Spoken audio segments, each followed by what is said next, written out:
Hello and welcome to another video.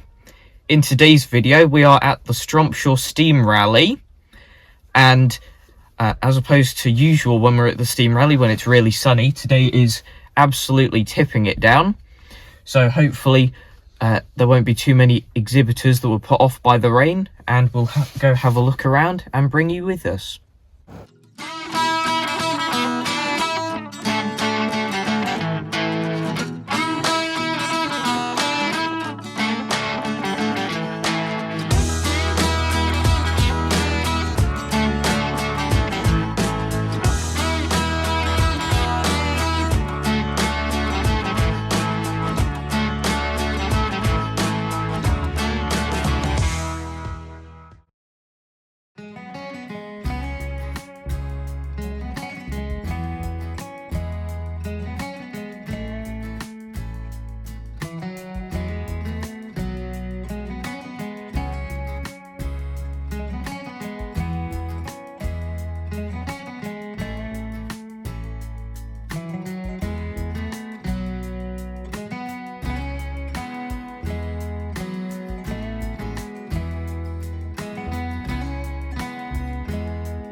we decided to head home a bit early today because quite a few of the ring events have been cancelled because of the rain and the fact that they're trying to preserve the ground for a couple more days of the rally, which is understandable. It's a bit of a shame about the rain, so we could only get footage of machines kind of in stationary lineups, so sorry for the shorter video.